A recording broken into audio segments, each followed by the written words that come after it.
अत दुर्गा सप्तशती पाठ। तीसरा अध्याय। महिषासुर का वध। महर्षि बोले, महिषासुर के सेनापति चिशुर ने जब देखा उसकी सेना तो बराबर नष्ट हो रही है, तो उसे बहुत क्रोध आया और वह स्वयं ही अंबिका के साथ युद्ध करने लगा। उसने युद्ध में जाकर देवी जी पर इस प्रकार वाणों की वर्षा की जैसे सुमेर पर्वत की चोटी पर मेघ जल धारा बरसा रहा हो। उसी समय देवी ने उसके बाण के समूहों को शीघ्र ही काट दिया। फिर बाण वर्षा द्वारा उसके सारथी एवं घोड़ों को मार डाला। फिर शीघ्र ही उसका धनुष और लहराती हुई ध्वजा को काट गिराया। जब उसका धनुष कट गया तब अपने बाणों से उसके अंग अंगों को भिन्न डाला।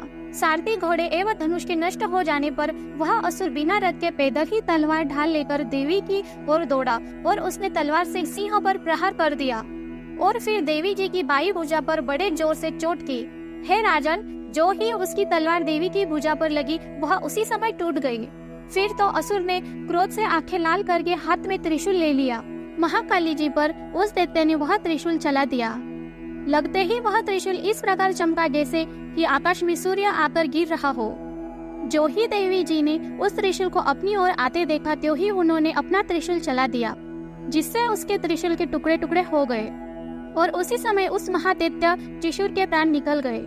जब महिषासुर ने देखा कि उसका बलवान सेनापति मारा गया है, तो उसी समय देव शत्रु चामर हाथी पर सवार होकर आ गया। उसने आते ही अंबिका देवी पर शक्ति का प्रहार किया, परंतु देवी जी ने अपनी हुंकार से ही उसे मारकर निस्तेज कर पृथ्वी पर गिरा दिया। अपनी शक्ति को विफल देखकर चामर को बहुत क्रोध आ गया और उसने अपना त्रिशूल चला दिया। देवी जी ने अपने बाणों द्वारा त्रिशूल के टुकड़े टुकड़े कर दिए। उसी समय सिंह भी छलांग लगाकर हाथी के मस्तक पर चढ़ गया। फिर दैत्य के साथ बाहुयुद्ध करने लगा। दोनों आपस में लड़ते लड़ते उसी हाथी के नीचे आ गए और भयंकर प्रहारों से आपस में युद्ध करने लगे। तब बड़े वेग से सिंह ऊपर उछला और ऊपर से नीचे की ओर आते आते सिंह ने अपने पंजों के प्रहार से उस दैत्य का सिर धड़ से अलग कर डाला। फिर देवी जी ने शिला एवं वृक्ष आदि से युद्ध करके उदग्न को मार गिराया। कराल को भी दांत मुखा एवं थप्पड़ों के प्रहार द्वारा मार डाला। अत्यंत क्रोधित देवी जी ने अपनी गदा के प्रहार से उद्वत का चूरा चूरा कर दिया। भिंदीपाल शस्त्र द्वारा वाष्कल तथा वानों द्वारा अंधक एवं ताम्र को यमलोक भेज दिया। 3 नेत्र वाली परमेश्वरी ने भी उग्रास्य उग्रवीर्य महाहनु नाम के असुरों को त्रिशूल प्रहार से मार दिया और तलवार के एक वार में ही बिडाल का सिर धड़ से अलग कर दिया और अपने वानों से दुर्धर दुर्मक दोनों को यमलोक पहुंचा दिया। इस प्रकार अपनी सेना का संहार होता देखकर महिषासुर भैंसे का रूप बनाकर गणों को डराने लगा। कुछ गणों पर अपने थुथुनों से प्रहार करने लगा तथा कुछ पर खुरों से चोट करने लगा।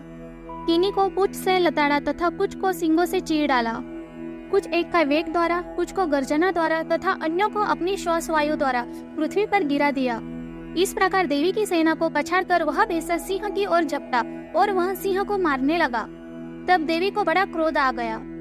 इधर महाबलवान महिष भी क्रोधित होकर पृथ्वी को अपने खुरों से खोदने लगा तथा अपने सींग से ऊंचे ऊंचे पहाड़ों को उठा उठाकर फेंकने लगा और जोर से गर्जना करने लगा।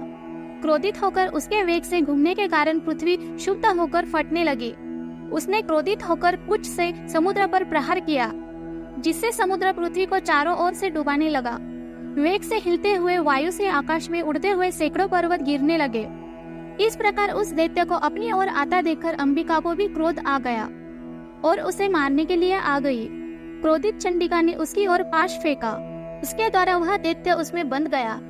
तब तो उस युद्ध स्थल में बंधे हुए उस दैत्य ने अपना भैंसे का रूप त्याग दिया और तुरंत सिंह के रूप में आ गया। जैसे ही देवी उसका सिर काटने लगी तो उसने पुरुष रूप बना लिया, जो हाथ में तलवार लिए हुए था। तब शीघ्र ही देवी ने उस तलवार ढाल वाले पुरुष को अपने वानों से बिंद डाला। तब वह एक बड़ा हाथी बन गया।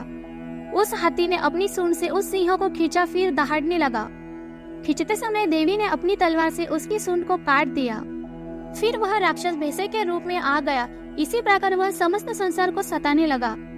उस समय क्रोध से भरी हुई जगमात्मा चंडिका मधुपान करने लगी और लाल लाल नेत्र करके हंसने लगी।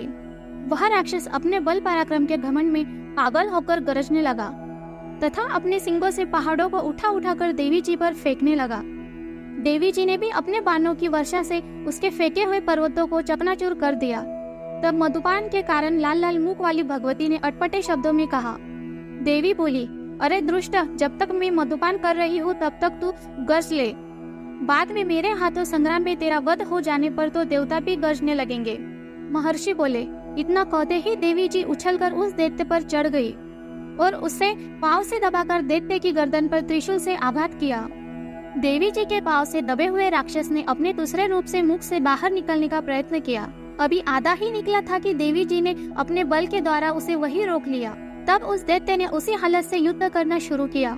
तभी देवी ने महिषासुर का सिर काट दिया। सिर काटने पर राक्षस सेना हाहाकार करने लगी।